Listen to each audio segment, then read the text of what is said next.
you guys doing? We're just gonna hop into Genesis 39 and 40 and maybe 41, depending on how we're feeling today.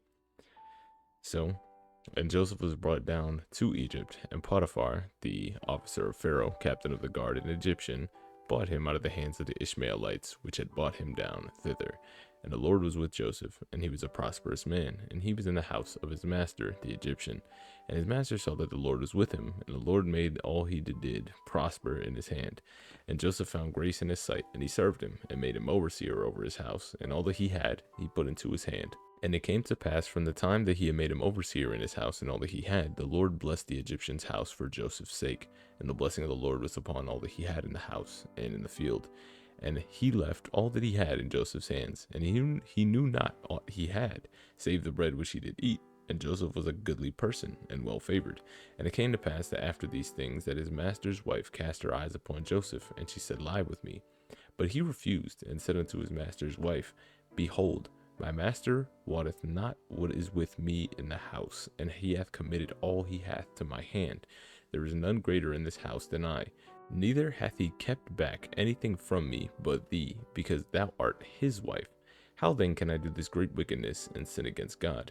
And it came to pass that as she spake to Joseph day by day, that he hearkened not unto her to lie by her or to be with her. And it came to pass about this time that Joseph went into the house to do his business, and there was none of the men that were in the house within. And she caught him by his garment, saying, Lie with me. And he left his garment in her hand and fled, and got him out.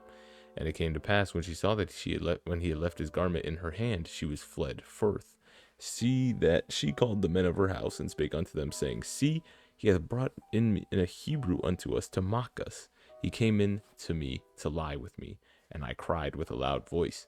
And it came to pass when he heard that I lifted up my voice and cried, that he left his garment with me and fled, and got him out. And she laid up his garment by her until her lord came home. And she spake to him, saying these words, The Hebrew servant which thou hast brought to us came in unto mock me. And it came to pass, as I lifted my voice and cried, that he left his garment with me and fled out. And it came to pass, when his master heard the words of his wife, which she spake unto him, saying, After this manner did thy servant to me, that his wrath was kindled. And Joseph's master took him and put him into the prison, a place where the king's prisoners were bound, and he was there in the prison.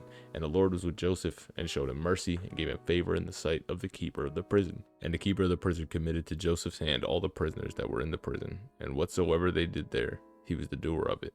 And the keeper of the prison looked not to anything that was under his hand, because the Lord was with him, and that which he did, and the Lord made it to prosper. We go to chapter 40. And it came to pass after these things that the butler of the king of Egypt and his baker offended the lord of the king of Egypt. And Pharaoh was wroth against two of his officers, against the chief of the butlers, and against the chief of the bakers. And he put them in the ward of the house of the captain of the guard, into the prison where Joseph was bound. And the captain of the guard charged Joseph with them, and he served them, and they continued a season in ward.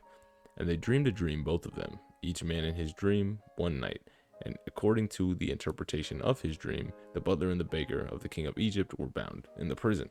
And Joseph came unto them in the morning, and looked upon them, and behold, they were sad. And he asked Pharaoh's officers that were with him in the ward of his lord's house, saying, Wherefore look ye so sadly today? And they said unto him, We have dreamed a dream, and there is no interpreter of it. And Joseph said unto them, Do not interpretations belong to God? Tell me them, I pray you. And the chief butler told his dream to Joseph, and he said to him, In my dream, behold, the vine was before me, and in the vine were 3 branches, and it was as though budded, and her blossoms shot forth, and the clusters therefore ripe grapes brought forth. And Pharaoh's cup was in my hand, and I took the grapes and pressed them into Pharaoh's cup, and I gave the cup to Pharaoh's hand. And Joseph said unto him, This is the interpretation of it. The branches are 3 days. Yet within 3 days Pharaoh shall lift up thine head, and restore thee unto thy place, and thou shalt deliver Pharaoh's cup into his hand, after the former manner thou wast his butler.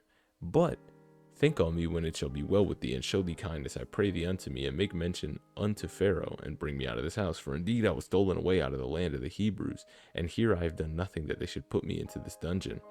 When the chief baker saw the interpretation was good, he said unto Joseph, I was also in my dream, and behold, I had these 3 white baskets on my head. And in the uppermost basket there was of all manner the baked meats of Pharaoh, and the birds did eat them out of the basket upon my head. And Joseph answered and said, The interpretation thereof, the 3 baskets, are 3 days. Yet within 3 days shall Pharaoh lift up thine head off thee, and shall hang thee on a tree, and the birds shall eat thy flesh from off thee. And it came to pass on the third day, which was Pharaoh's birthday, that he made a feast unto all his servants. He lifted up the head of the chief butler and of the chief baker among his servants. He restored the chief butler unto his butlership again, and gave the cup to Pharaoh's hand. And he hanged the chief baker, just as Joseph interpreted to him. Yet did not the chief butler remember Joseph, but forgot him. Now we can go on to chapter 41, because why not? And it came to pass at the end of 2 years that Pharaoh dreamed, and behold, he stood by the river. And behold, there came out of the river 7 well-favored kine and fat-fleshed, and they fed in a meadow.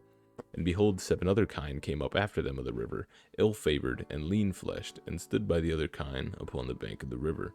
And the ill-favored and lean-fleshed kine did eat up the 7 well-favored and fat kine. So Pharaoh woke up. And he slept and dreamed a second time, and behold, 7 ears of corn came up upon one stalk, rank and good. And behold, 7 thin ears, blasted with the east wind, sprung up after them. And the 7 thin ears devoured the 7 rank and full ears, and Pharaoh awoke, and behold, it was a dream. And it came to pass in the morning that his spirit was troubled, and he sent and called for all the magicians of Egypt, and the wise men thereof. And Pharaoh told them his dream, but there was nothing that could interpret them unto Pharaoh. And they spake the chief butler unto Pharaoh, saying, I do remember my faults this day. Pharaoh was wroth with his servants, but put me in the ward of the captain of the guard's house, both me and the chief baker. We dreamed a dream in one night, I and he, and we dreamed each man according to the interpretation of his dream. And there was there a young man, a Hebrew servant, the captain of the guard, and we told him, who interpreted the dreams to us. To each man according to his dream he did interpret. And it came to pass as he interpreted to us, so it was. Me he restored unto mine office, and him he hanged. And Pharaoh sent and called Joseph, and they brought him hastily out of the dungeon. And he shaved himself, and changed his raiment, and came in unto Pharaoh. And Pharaoh said unto Joseph, I have dreamed a dream, and there is none that can interpret it. I have heard of thee that thou can understand a dream to interpret it. And Joseph answered Pharaoh, saying, It is not in me. God shall give Pharaoh an answer of peace. And Pharaoh said unto Joseph, In my dream, behold, I stood upon the bank of the river, and behold, there came up out of the river 7 kine, fat-fleshed and well-favored, and they fed in the meadow. Behold, 7 other kine came up after them, poor and ill-favored and lean-fleshed, such as I never saw in all the land of Egypt for badness. And the lean and the ill-favored kine did eat up the flesh of the first 7 fat kine. And when they said they had eaten them up, it could not be known that they had eaten them, but they were still yet ill-favored as at the beginning. So I awoke, and I saw in my dream, and behold, 7 ears came up, one in one stalk, full and good. And behold, 7 ears withered, thin and blasted, and the east wing sprung up after them. And the thin ears devoured the 7 good ears. And I told this to the magician, but there was none that could declare it unto me. And Joseph said unto Pharaoh, The dream of Pharaoh is one. God has showed Pharaoh what is he about to do. The 7 good kine are 7 years, and the 7 good ears are 7 years. The dream is one. And the 7 thin and ill-favored kine that came up after them in 7 years, and the 7 ill ears that blasted with the east wind shall be the 7 years of famine. And the thing I've spoken unto Pharaoh, what God is about to do with what he shows unto Pharaoh, behold, there come 7 years of great plenty throughout the land of Egypt. And there shall arise after them 7 years of famine, and all shall be forgotten in the land of Egypt, and the famine shall consume the land. And the plenty shall not be known in the land by the reason of the famine following, for it shall be very grievous. And for the dream that was doubled unto Pharaoh twice, it is because this thing is established by God, and God will shortly bring it to pass. Now therefore, let Pharaoh look out a man discreet and wise, and send him over the land of Egypt. Let Pharaoh do this, and let him appoint the officers over the land, and take up a 5th part of the land of Egypt in the 7 plenteous years. Let them gather all the food of those good years that come, and lay up corn under the hand of Pharaoh, and let them keep the food in the cities. And the food that shall be stores to the land of the 7 years of famine, which shall be in the land of Egypt, and the land not perish through the famine. And the thing was good in the eyes of Pharaoh, and in the eyes of all his servants. And Pharaoh said unto his servants, Can we find such a one man as this, a man who is of the Spirit of God? And Pharaoh said to Joseph, Forasmuch as God has showed thee all this, there is none so discreet and wise as thou art. Thou shalt be over my house, and according unto thy word shall all my people be ruled. Only in one throne I will be greater than thou. And Pharaoh said to Joseph, See, I have set thee over the land of Egypt. And Pharaoh took his ring off his hand, and put it upon Joseph's hand, and arrayed him of vestures of fine linen, and put a gold chain around his neck. And he made him to ride in the 2nd chariot which he had. And they carried him. They cried before him, Bow the knee, and make him ruler over the land of Egypt. And Pharaoh said to Joseph, I am Pharaoh, and without thee shall no man lift up his hand or foot in the land of Egypt. And Pharaoh called Joseph's name Zephnath-Paneah. And he gave him to his wife Asenath, the daughter of Potiphera, priest of On. And Joseph went out over all the land of Egypt, and Joseph was 30 years old when he stood before Pharaoh, the king of Egypt. And Joseph went out from the presence of Pharaoh, and went all throughout the land of Egypt. And in the seven plenteous years, the earth brought forth by the handfuls. And he gathered up all the food of the 7 years which were in the land of Egypt, and he laid up the food in the cities, the food of the field which was round every city, laid up in the same. And Joseph gathered corn as the sand of the sea, very much, until he felt numbering, for it was without number.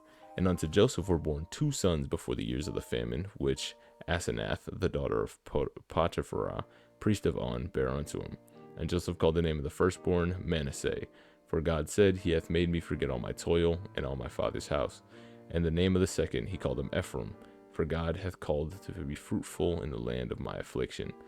And the 7 years were plenteous that was in the land of Egypt were ended, and the 7 years of dearth began to come. And according to Joseph, as he said, the land was dearth in all lands, but the land of Egypt there was bread. And when the land of Egypt was famished, the people cried to Pharaoh for bread, and Pharaoh said unto the Egyptians, Go unto Joseph, what he said unto you do. And the famine was all over the face of the earth. And Joseph opened all the storehouses, and sold unto the Egyptians, and the famine waxed sore in the land of Egypt. All the countries came unto Egypt to Joseph to buy corn, because that the famine was so sore in all the lands. And that'll be all. Hope you guys have yourself a fantastic rest of your day. Peace.